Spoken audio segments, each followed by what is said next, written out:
Problemas causados pela obesidade consomem alguns trilhões de dólares da economia mundial e a situação deve piorar. A prática de exercícios físicos e a mudança na alimentação salvaram a vida deste analista de sistemas de 39 anos. Teve um certo momento que eu pensei que eu não ia emagrecer, porque era muita coisa que eu fazia errada. Ou eu mudava ou eu morria. Rodrigo chegou a pesar 136 quilos e desenvolveu doenças como pré-diabetes, hipertensão e dores nas articulações.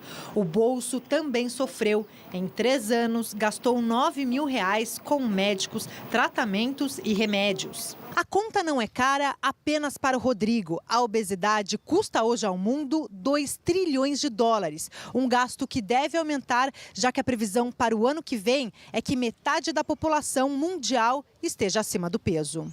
Os dados são de uma consultoria americana que se baseou na perda da produtividade econômica e nos gastos para os sistemas de saúde. Mas há um custo maior. Segundo a Organização Mundial de Saúde, quase 3 milhões de pessoas morrem por ano por doenças relacionadas à obesidade. O Brasil tem 60 milhões de pessoas acima do peso, número só superado por Estados Unidos, China, Índia e Rússia. Este endocrinologista defende campanhas de conscientização e cita o exemplo de uma medida mais rigorosa.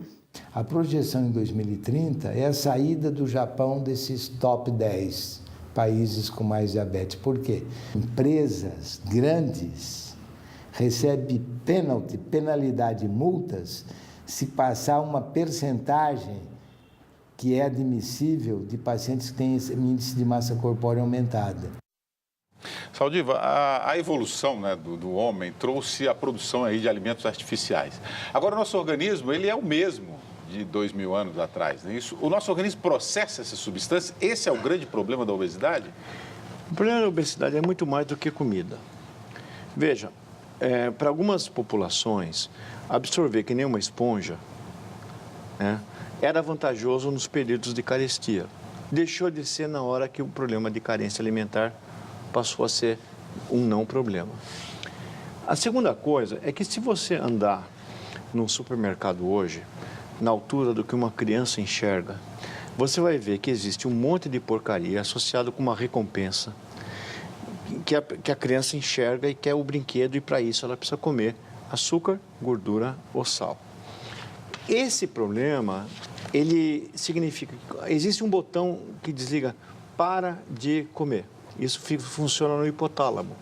Se você, durante o teu desenvolvimento das tuas papilas da língua ou do teu sistema de parar de comer, se isso for acontecer somente com gordura, com açúcar ou com sal, você vai simplesmente depender desses alimentos na hora que você está fazendo. Ou seja, você programa o indivíduo para ser gordo. Finalmente, as cidades. Uma criança hoje, quando eu era moleque, quando os dinossauros habitavam a Terra ainda, minha mãe falava, para de jogar bola e vem comer. Hoje é o contrário, para de comer e vai jogar bola. As crianças não podem usar a rua porque a violência urbana ou a violência no trânsito impedem que elas utilizem os mecanismos normais de você gastar energia. Então, eu acho que a obesidade tem questões genéticas, tem questões sociais, tem questões comerciais e seguramente é a maior epidemia que nós estamos vivendo. Hoje, é provável que por causa da epidemia de obesidade, nós tenhamos filhos que vão viver menos do que a gente. Isso é uma situação extremamente desvantajosa, ou seja, a curva de expectativa de vida que vinha sendo crescente vai ser limitada pelo fato de nós vivermos uma inflamação crônica suscitada pela obesidade, que vai fazer com que a gente tenha mais câncer, que a gente tenha mais infarto, que a gente tenha mais diabetes. Uau. Janice Fernandes aqui pelo Twitter. Isso começa na infância com os pais tendo cuidado de dar alimentos aos filhos, né? Hoje colocam até Coca-Cola na mamadeira. Entendeu, Manto? Isso aí, na verdade, o hábito começa dentro de casa mesmo, né? De comer gorduras, sal, como o Saldiva disse, né? Começa dentro de casa, eu tenho 2 filhos e a gente sabe como é difícil educar na alimentação correta. Agora, eu como um gordinho, eu digo, como é difícil desligar esse botão, doutor Saldiva, Pois é. né? É difícil, eu luto contra a balança há anos, né? E a gente faz dietas e quantos telespectadores não convivem com as dietas, mas pelo menos essa consciência.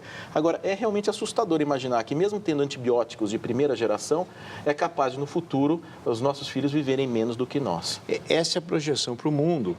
E eu, como patologista, infelizmente, eu tenho o discutível oportunidade de fazer autópsia de crianças. Uau! E hoje a gente reconhece que nas crianças hoje, embora com tenra idade, desenvolvem aterosclerose de carótida, desenvolvem aterosclerose de coronária.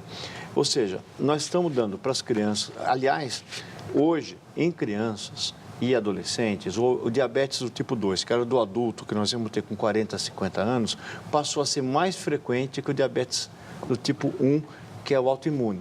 Justamente por quê? Por causa da resistência periférica à insulina que a gordura fornece. E é só videogame, né? Eles só jogam videogames e todo o trânsito. Vai para a escola, é 1 hora para ir para a escola, 1 outra hora para ir para a escola. Vivemos amarrados no trânsito ao invés de caminhar. Pois é. Olha, o William Souza aqui pelo Facebook. Como conscientizar a população sobre obesidade se somos bombardeados pelas propagandas diariamente?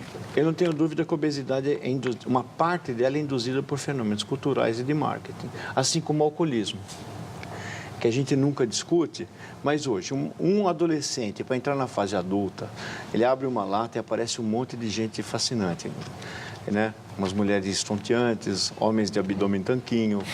E aí você, para ter essa socialização, você faz através de uma lata de cerveja. E, aliás, essa é uma das razões que você vai ver.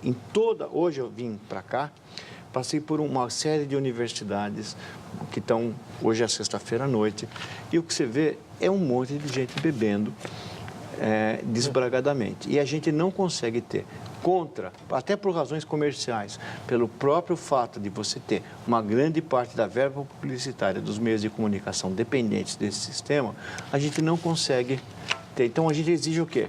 Que a gente diga, é proibido, beba com moderação. Só que a moderação cada vez está menos moderada.